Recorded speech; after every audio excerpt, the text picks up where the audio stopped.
Je décarbone, tu décarbones, nous décarbonons. Si, c'est un verbe, et on devrait le conjuguer plus souvent d'ailleurs.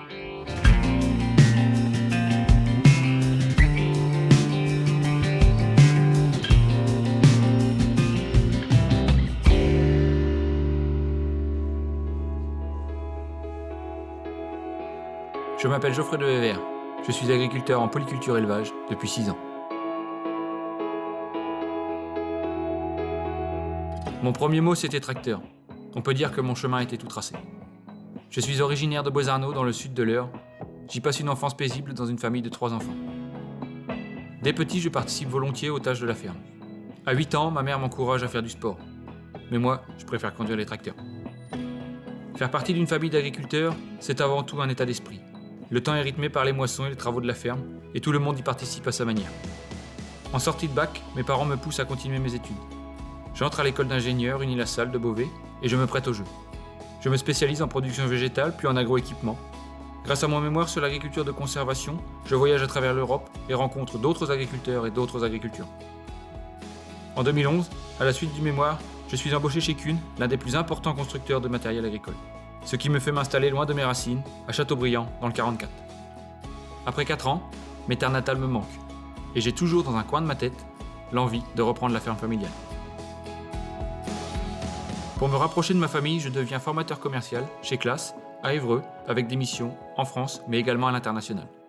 J'ai une vie confortable, je suis salarié, j'ai des congés et du temps libre.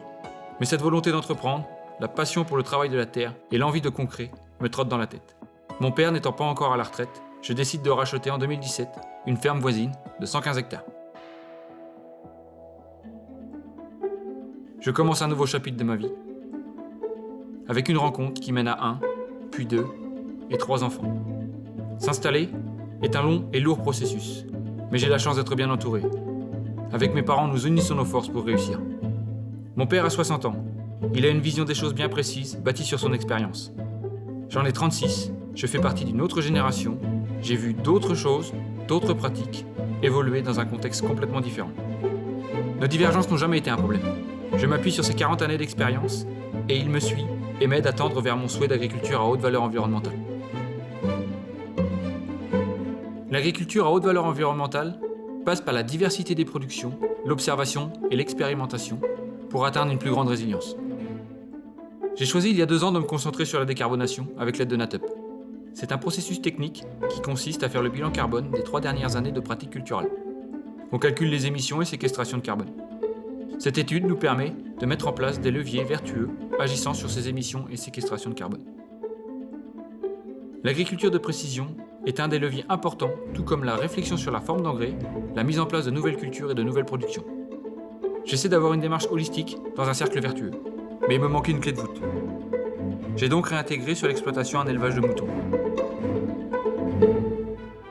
En effet, ils mangent mon orge, mon lupin et ma luzerne. La luzerne reste 3 ans sur la parcelle, ne demande pas d'engrais azotés et séquestre du carbone. Les couverts végétaux d'interculture aussi séquestrent du carbone, et en plus, ils sont pâturés par les moutons. Les moutons fournissent ainsi du fumier, qui limite mon utilisation d'engrais et nourrit mon sol. Je produis également du blé, du lin, de l'avoine et du colza. Toutes ces cultures créent une rotation longue. Cette rotation limite l'apparition de mauvaises herbes et d'autres ravageurs. Elle réduit ainsi l'utilisation de produits phytosanitaires. C'est vrai que le travail des champs est moins fatigant qu'à l'époque de mon père et de mon grand-père. Mais aujourd'hui, les défis se concentrent sur la manière de produire. Que peut-on apporter et donner aux générations futures ? L'agriculture était une évidence pour moi. J'ai baigné dedans, mais avec un peu de curiosité, je pense que ce domaine riche peut séduire les jeunes. Ses multiples facettes, techniques, économiques, sociales, environnementales et juridiques, en font un domaine porteur pour l'avenir.